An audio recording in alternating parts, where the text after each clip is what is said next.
Ready? Alright.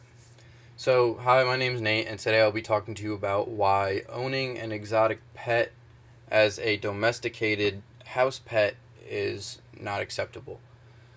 So I have a question for you. Would you like to keep a baby tiger in your living room?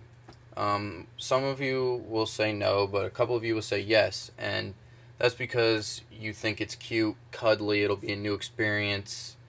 But what you're not thinking about is what's going to happen when that animal grows up and into its adult form. So then, would you like to have that tiger walking around your living room, sitting on the couch with you, stuff like that? Um, this could be you, could be your neighbor, could be anybody around you, but it puts all of you in danger as well as your other pets and that animal too.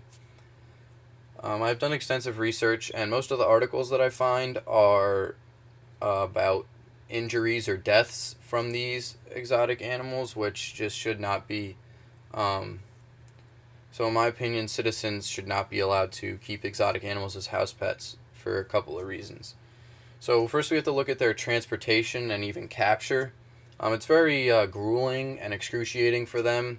They're kept in small areas, tied up, all that kind of stuff. They're brought over from other countries, usually on planes or boats, and it can lead to, like, sitting on the boat by yourself. It can lead to loneliness, malnutrition, overwhelming stress. So this ultimately leaves the animal in a very aggressive state once it gets off the boat or the plane, wherever it's going. So I'm going to give you a couple examples of what a smuggler might do. So like the illegal transport, they tape birds' beaks shut, tie their wings down, tie their feet together, pretty much making it impossible for them to move or make a noise. And then they'll put them in like their sleeve of their sweater and put them in their suitcase, and for transportation, obviously. They also do this with turtles. They'll tape them in their shell.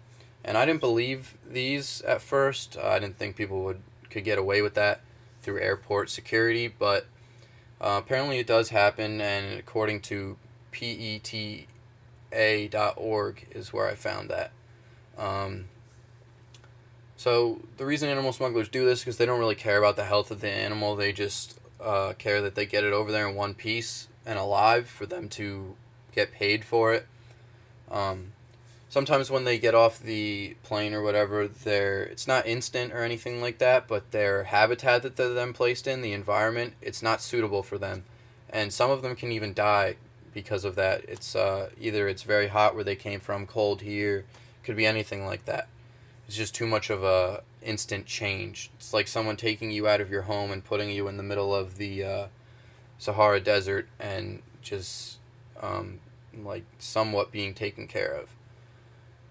So not only are the animals in danger, but so are you as the caretaker. I'm going to give you an example of a lady from Allentown, Pennsylvania, so right around here. Her last name was Walls. She reportedly owned a black bear, which is native to here, so you might think it's not exotic, but it's not. It's not considered domesticated, so they leave it as an exotic animal. She also owned an African lion and a Bengal tiger. And one day, it was in 2010, you might have heard it on, or have seen it on top 10 deadly attacks that year. She turned to get their food ready, and the black bear actually attacked her and mauled her, and she sadly died because of it. So, even if you think this animal has adapted to its environment, it really hasn't, because you can't change its natural instinct. So while sometimes it might be like cuddling with you or whatever you're doing, other times it's in like attack mode, like I need to hunt for food. It's pretty much survival of the fittest instinct. So the only solution to this issue is that we ban the transport and ownership of these animals. Um, you can't domesticate them or treat them well. Just because you think they might treat you well back. It's just you just can't get rid of their natural instinct. So a couple tips to if you're going to buy a pet, you should own a pet that's domesticated already: dog, cat, a hamster, bird, whatever you like. But you should make sure you have the proper supplies. Do some research on that animal. Do some research on the one you're actually buying to know if anything happened to it previously. You should know about stuff like that. And if you ever see improper care of an animal, you should let the authorities know so they can take care of it. But the solution to stopping the transportation and ownership of these, we have to come together to ban it. I'm going to give you a stat, it's going to blow your mind. So there's an estimated between 5,000 and 7,000 tigers are kept as pets, which is more than exists in the wild. And what's even more mind-blowing is that a tiger can be purchased for less than $300. That's less than the average cost of a purebred dog in the United States. So that's maybe an attraction, less price, new experience, something like that. But it's just people do not know what they're getting themselves into. Because animals that are meant for the wild should stay in the wild. If these animals are left in their natural habitat, it will be much more beneficial for both sides of the equation.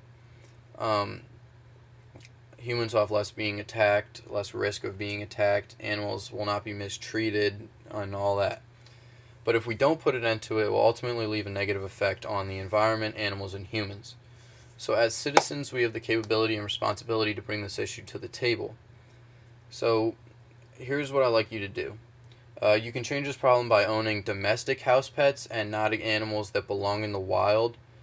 To help change this law, you can file like an initiative or a referendum with the intention to have the law put on ballot. And after you gather signatures of registered state voters on a petition, you will most likely get our word out there and will be heard by more important figures. So, last but not least, it's not okay for citizens to keep exotic house pets in their homes